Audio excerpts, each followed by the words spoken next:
The dressing process was one which taught them both something. Martha had buttoned up her little sisters and brothers, but she had never seen a child who stood still and waited for another person to do things for her, as if she had neither hands nor feet of her own. "Why doesn't that put on thy own shoes?" she said when Mary quietly held out her foot. "My ayah did it," answered Mary, staring. "It was the custom." She said that very often. It was the custom. The native servants were always saying it. If one told them to do a thing their ancestors had not done for 1,000 years, they gazed at one mildly and said, "It is not the custom," and one knew that was the end of the matter.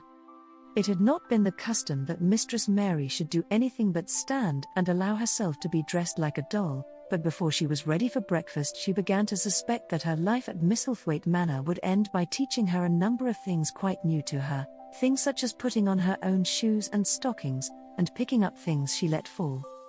If Martha had been a well-trained fine young lady's maid, she would have been more subservient and respectful and would have known that it was her business to brush hair, and button boots, and pick things up and lay them away. She was, however, only an untrained Yorkshire rustic who had been brought up in a moorland cottage with a swarm of little brothers and sisters who had never dreamed of doing anything but waiting on themselves and on the younger ones who were either babies in arms or just learning to totter about and tumble over things. If Mary Lennox had been a child who was ready to be amused, she would perhaps have laughed at Martha's readiness to talk, but Mary only listened to her coldly and wondered at her freedom of manners. At first she was not at all interested, but gradually, as the girl rattled on in her good-tempered, homely way, Mary began to notice what she was saying. You should see 'em all," she said. "There's 12 of us and my father only gets 16 shillings a week. I can tell you my mother put it to get porridge for 'em all. They tumble about on the moor and play there all day, and mother says the air of the moor fattens 'em. She says she believes they eat the grass same as the wild ponies do. Our Dickon, he's 12 years old and he's got a young pony he calls his own." "Where did he get it?" asked Mary. "He found it on the moor with its mother when it was a little one, and he began to make friends with it and give it bits of bread and pluck young grass for it. And it got to like him, so it follows him about and it lets him get on its back. Dickon's a kind lad and animals like him." Mary had never possessed an animal pet of her own and had always thought she should like one. So she began to feel a slight interest in Dickon, and as she had never before been interested in anyone but herself, it was the dawning of a healthy sentiment.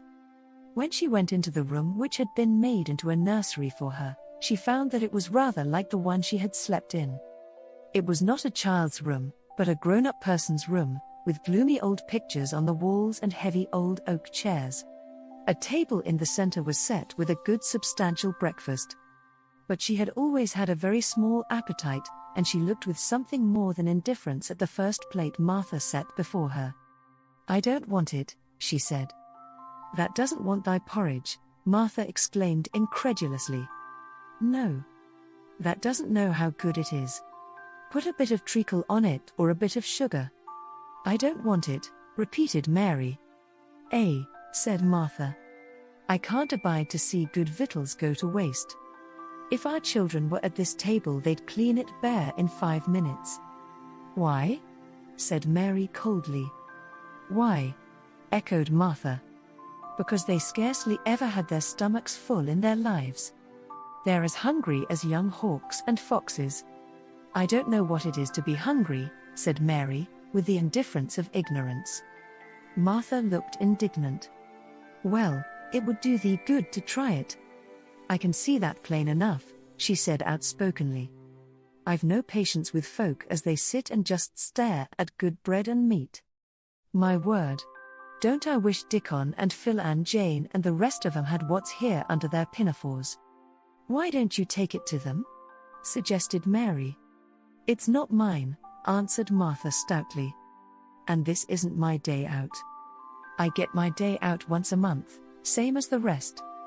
Then I go home and clean up for my mother and give her a day's rest." Mary drank some tea and ate a little toast and some marmalade.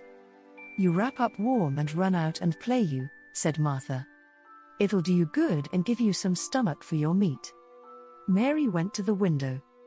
There were gardens and paths and big trees, but everything looked dull and wintry. Out? Why should I go out on a day like this? Well, if that doesn't go out, they'll have to stay in, and what has that got to do? Mary glanced about her. There was nothing to do. When Mrs. Medlock had prepared the nursery, she had not thought of amusement. Perhaps it would be better to go and see what the gardens were like. "Who will go with me?" she inquired. Martha stared. "You'll go by yourself," she answered. "You'll have to learn to play like other children do when they haven't got sisters and brothers. Our Dickon goes off on the moor by himself and plays for hours. That's how he made friends with the pony. He's got sheep on the moor that knows him, and birds have come and eats out of his hand. However little there is to eat, he always saves a bit of his bread to coax his pets." It was really this mention of Dickon which made Mary decide to go out, though she was not aware of it. There would be birds outside, though there would not be ponies or sheep. They would be different from the birds in India, and it might amuse her to look at them. Martha found her coat and hat for her and a pair of stout little boots, and she showed her her way downstairs. "If that goes round that way, they'll come to the gardens," she said, pointing to a gate in a wall of shrubbery. "There's lots of flowers in summertime, but there's nothing bloomin' now." She seemed to hesitate a second before she added, "One of the gardens is locked up.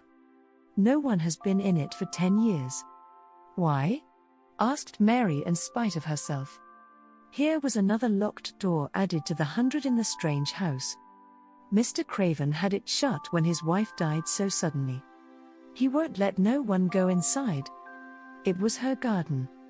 He locked the door and dug a hole and buried the key. "There's Mrs. Medlock's bell ringing, I must run."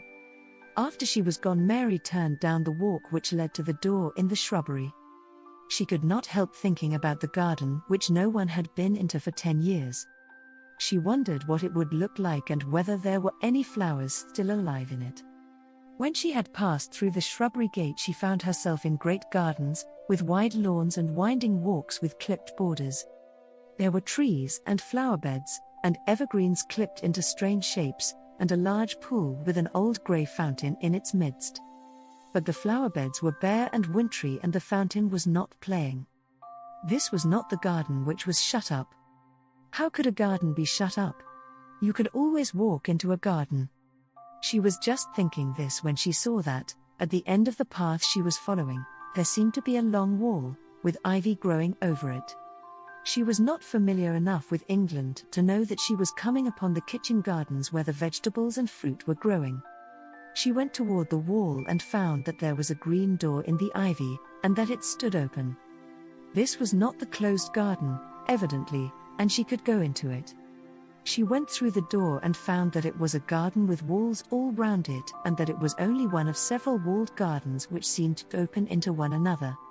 She saw another open green door, revealing bushes and pathways between beds containing winter vegetables.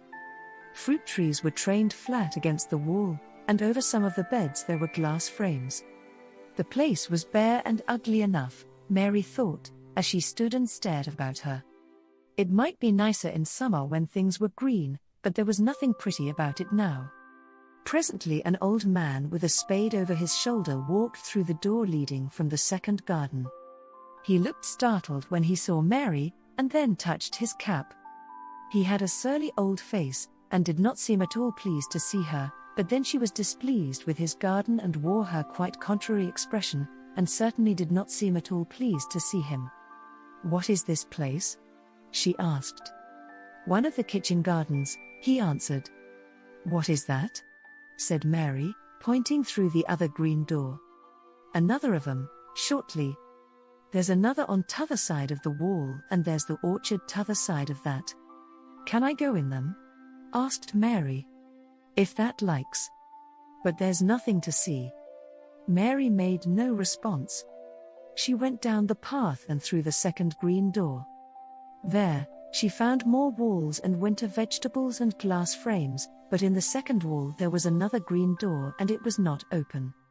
Perhaps it led into the garden which no one had seen for 10 years. As she was not at all a timid child and always did what she wanted to do, Mary went to the green door and turned the handle. She hoped the door would not open because she wanted to be sure she had found the mysterious garden, but it did open quite easily and she walked through it and found herself in an orchard.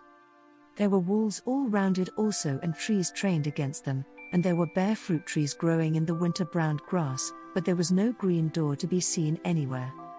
Mary looked for it, and yet when she had entered the upper end of the garden she had noticed that the wall did not seem to end with the orchard but to extend beyond it as if it enclosed a place at the other side. She could see the tops of trees above the wall, and when she stood still she saw a bird with a bright red breast sitting on the topmost branch of one of them, and suddenly he burst into his winter song, almost as if he had caught sight of her and was calling to her.